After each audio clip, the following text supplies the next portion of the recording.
Good morning. I'm just checking whether you're still awake or not.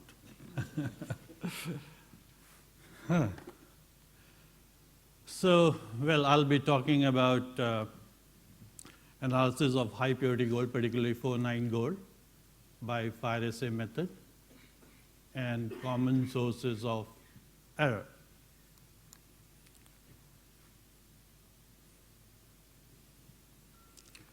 I'm pretty sure most of us sitting in this hall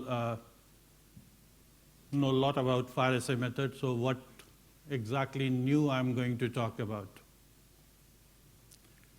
Friends, I am in this industry for the last 31 years. I started my career with Government of India, Mumbai, and there I had lots of opportunity to analyze high purity gold, particularly often 4-9 quality gold. And today, in the current position, I'm Technical Director and Chief Assayer of Birmingham Assay Office. And one of my main responsibility is to analyze high purity gold by both Fire Assay Method and ICP method. So in this 31 years of my career, I have seen 7 precious metal labs and 3 different organizations. So what exactly I'm going to do, I'm going to share a bit of my experience and give you tips that will help you to improve accuracy of your results. And when I say accuracy, here only I'm talking about 0.1 part per thousand.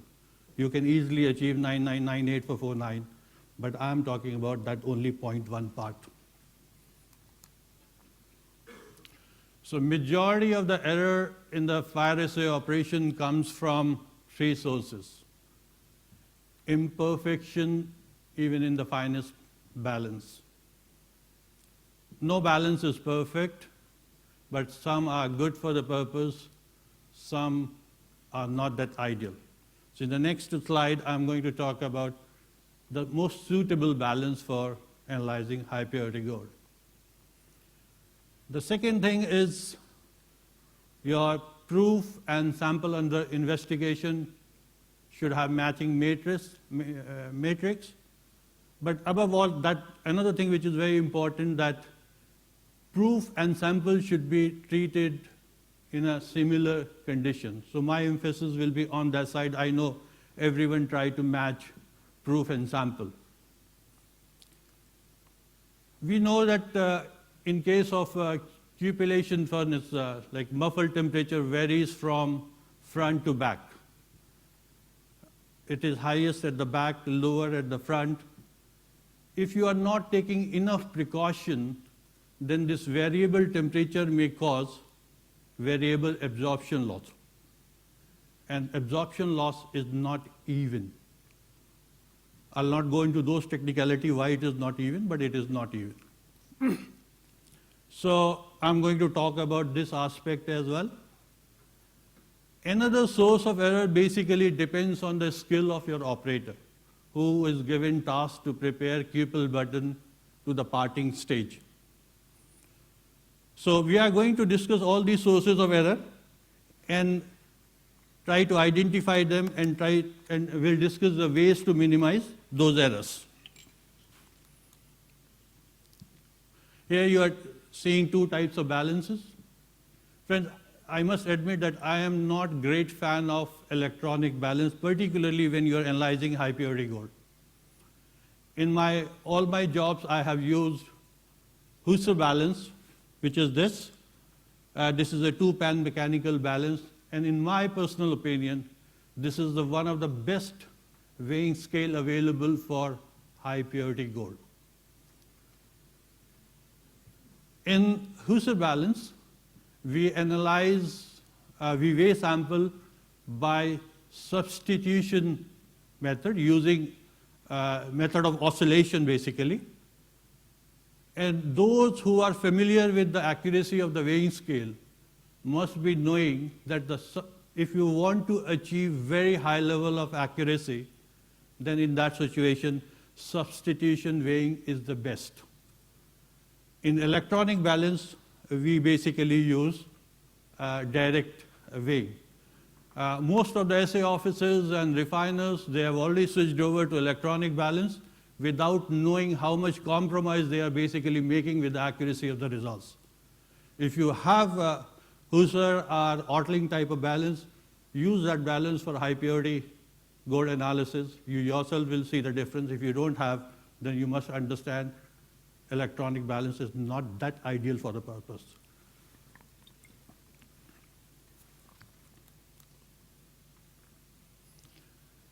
I have done lots of technical audits of many assaying and hallmarking centers.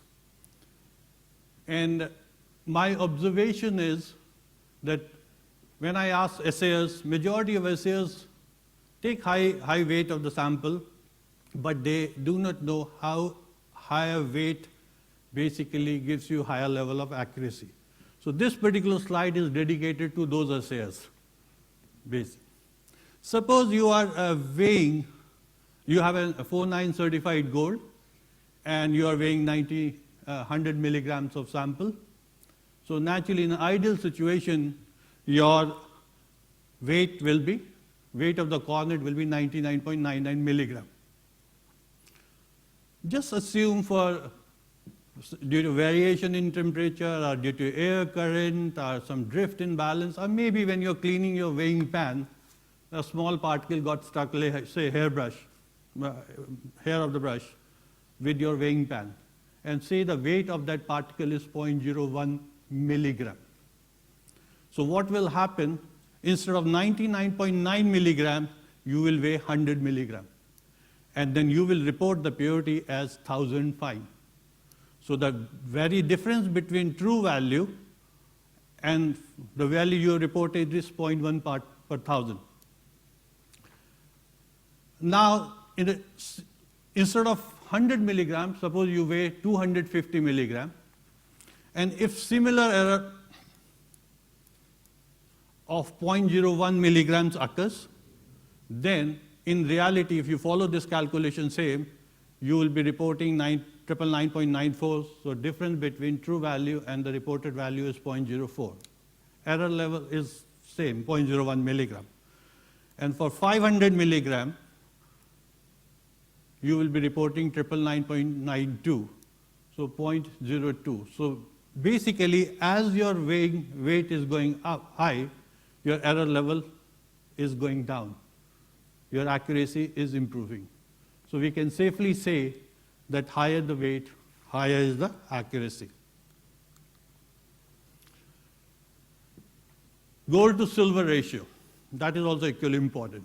If you go through the literature search, you will find that higher the silver content, lower is the absorption loss. But what is this higher? What is the optimum ratio required for most accurate result? American and Indian mints, basically they maintain the ratio of 2:1. European Assay Office and British Assay Offices, they follow ratio of 2.5 silver to 1 part of gold. I have got access to the research paper written by Dr. T.K. Rose. I call him, he's a father of the fire assay. He was chief assayer of the Royal Mint. And when I analyzed his data, I found that what he's saying in that paper, that most accurate results are obtained if the gold-silver ratio is 2.17 to 1, like 2.17 part gold, silver, 1 part of gold. So being a scientist, seeing is believing. So I decided to carry out my own validation. So I prepared several batches on several days. Everything maintained was constant, and only thing I varied is the silver to gold ratio. So ratio was 2.5 to 1, 2.17 to 1, and 2 to 1. One thing I did that I didn't add any copper in my sample, which will be a little bit, put you in a little uncomfortable situation, because you all add copper, and I'll tell you why later. And all the cornet I analyzed by ICP OAS just to check retention of the silver in the cornet and uniformity. And based on the data which is in my custody, basically I found that the Rose's observation was completely right, the best results are obtained if you maintain ratio of 2.17 to 1. You get equally good results if you maintain two silver, 1 gold, but these results are far superior than when the ratio of 2.5 to 1 was maintained. So my recommendation, do your own validation and then you see the difference. Another thing, I recently did the technical audit of one of the assaying center, and we fixed everything. And when I was analyzing high purity gold, my results were not coming out right. There was little variation. So finally I decided, when investigated, to carry out analysis of their lead sheet and the silver Y-cut they were using. And when I analyzed there was no gold in their lead sheet, but when I analyzed the silver, I found the variable results. So minimum gold content was 0.006 and the maximum gold content was 0.032 in their silver bias. So when I equate them in terms of part per thousand, so the variation results could be 0.12 to 0.64. How this gold comes, I mean, if you guys are using a silver chloride method and doing the reduction, there is a source of error. That's the way gold comes into it. So this is another source of error. I had said to you earlier that I had not added copper. Now I understand why copper is added. The purpose of adding copper is that it prevents spitting or spurting. So what happened during cupellation process, silver absorbs lots of oxygen, and when you withdraw the fire, silver tries to escape and then pin a hole, takes away some of the molten metal, causing serious error to your results. So literature will say that if copper is present in your alloy, then spitting or spurting doesn't take place. Another thing, copper increases the malleability, like when you roll the fillet, you don't see the broken edges, so no mechanical loss. So that's the second reason. Third reason is that if you see the electrochemical series, you will find that copper is below lead. Means the copper will not be fully oxidized till all the lead has gone. So copper helps in the complete removal of lead, basically, and that is the ultimate objective of cupellation process. But copper also enhances the absorption loss, and I'm too worried about this aspect when I'm looking for 0.1 accuracy, higher this thing. So how I have to address this problem? So what I did, number one thing, if your alloy contains 33% of gold, then the absorption of oxygen during cupellation process by silver is minimum. I'm using the word minimum. It's not that it will not absorb. So what I do, when my cupellation is over, then I put little cupel here.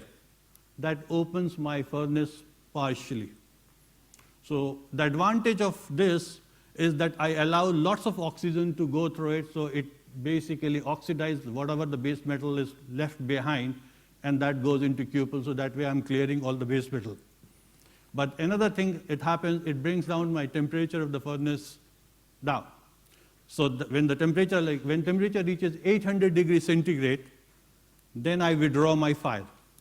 But when I withdraw my fire, I keep the fire at the mouth of the furnace and allow temperature to go further down to 750. So this way, I'm allowing oxygen to get out slowly, so it doesn't cause spitting or spurting, and that's the way basically I avoid addition of copper. So this is little bit, this aspect may put you a little in an uncomfortable situation, because I know everyone adds copper, but try this route also and then you see the difference.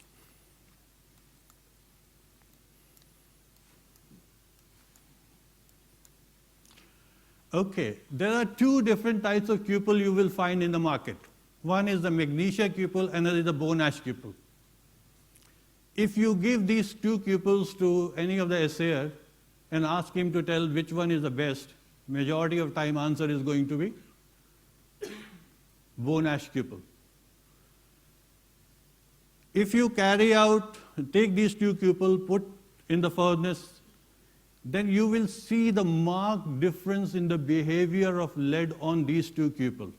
On bone ash cupel, you will see the lead button is quite, I'll say, bright and quite fiery. But on magnesia cupel, it is a bit dull.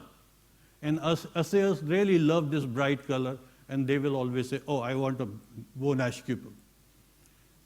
But for technical reason, I prefer to use magnesia cupel. The reason behind it is that the diffusivity of heat of magnesia cupel is far, far superior than bone ash cupel. So what happens, the cupellation process itself is exothermic. It releases, lead button itself releases heat. So as soon as the heat is released from the lead button, it gets diffused, and the temperature of the furnace, temperature of your cupel is almost uniform. But in case of bone ash cupel, what exactly happens? Temperature remains concentrated at that part, and if the temperature is high, absorption loss is going to be high. So that's the basic reason I don't advise to use bone ash cupel, particularly when you are doing 4-9 gold. For all other purpose, fine, I'm okay. Another thing I have noticed that people use single cupel. If you analyze single, because I have myself have seen the manufacturing of these cupels, analyze your cupel batch under high magnification. Then you will be able to see that each cupel have different texture, different porosity, and density. Even sometimes the compositions are different. The fundamental principle of the fire assay process is that all the operations should be done alike. When your cupel porosity is different, how your results could be, how your absorption loss could be even. So avoid using single cupel. Go for a multi-hole cupel. At least these errors will be minimum if you are using a multi-hole cupel.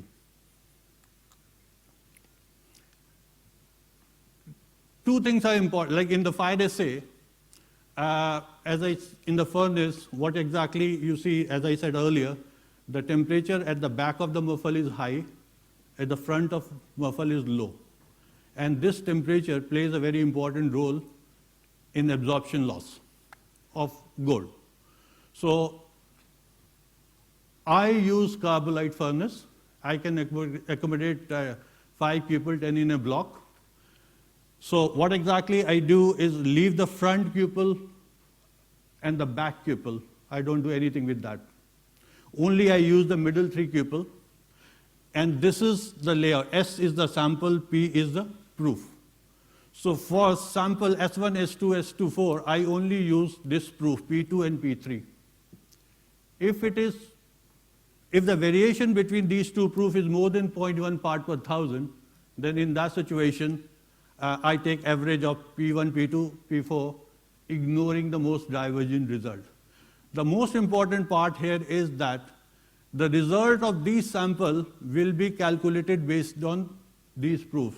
It is not possible that I take these proof and calculate the results of this. So for each cupel is an individual sample. Sample on that cupel, basically I take into account that particular proof. So this layout will really help you if you are looking for that kind of accuracy. I don't know whether you guys have ever analyzed your cupels. Occasionally you will find in the cupel some silica is present, if it is not coming from a good manufacturer. Trace level of silica gets stuck with your button. And silica is not soluble in nitric acid, whereas bone ash and magnesia is soluble. If silica gets stuck with your button, then in that situation, that will be weighed as gold. That will affect your basic results. So my advice, go for a traditional method. Hold the button like this and give a blow with hammer that will loosen the dust and clean that dust with the toothbrush. So that way you are minimizing that particular possibility of silica getting stuck with your button. Thickness of your button also plays a very important role and that decides the retention of silver. So my advice is that when you are doing high purity gold, then in that situation, carry out pressing of the button using pressing machine. That will give you an even thickness, and when you roll it, all your fillet will be of uniform thickness, so that way proof will be able to take into account any error happening because of this.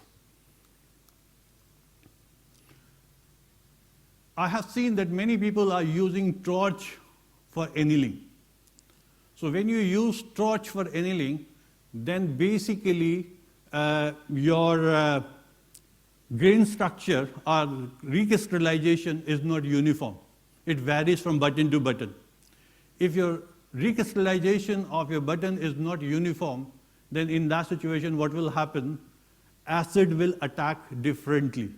So the retention of silver in your button will be different.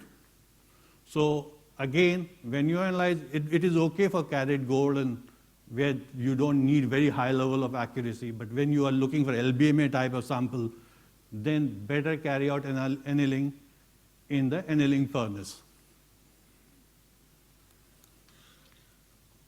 Again, how to roll. This side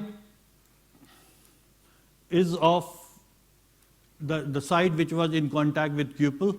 This is the top face. So normal tendency of the assayer when they roll into cornet, keep the bright side on the surface. So always keep the dirty side on the surface. The reason behind it that if for some reason any silica or any impurity get embedded with your button, at least when you'll weigh and you see that your weight is coming higher, you will be able to see what exactly causing the problem, because silica in trace level it may not be visible, but otherwise it will be visible.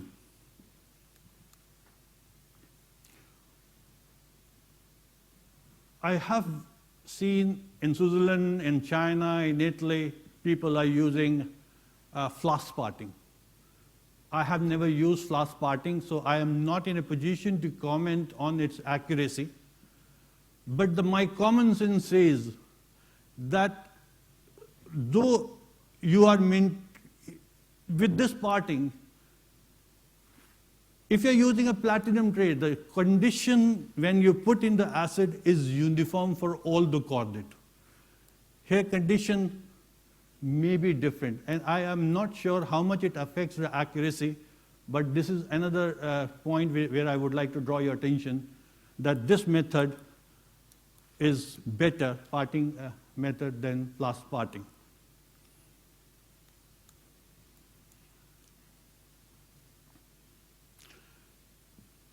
I have got data of nearly 1,000 plus high purity gold sample. Based on that data, I can say that the retention of silver in high purity gold, particularly when you are weighing 500 milligram, is higher than the losses which takes place during cupellation. So your surcharge has to be positive all the time. The second thing is, majority of time the surcharge for 500 milligram sample will be between 0.8 to 1.3 part per thousand. In majority of time you will find it will be close to 1.2 part per thousand. If it is going above 1.3 part per thousand, the graph start tilting and you lose basically the error level increases. The uncertainty of the method is the method which I have described is 0.0048% relative. This could be further improved if you have got a little better quality of balance. So this comes to end. If any question, feel free to ask me now. Otherwise, we'll be meeting in the evening again probably. Dippal, thank you very much. Thank you.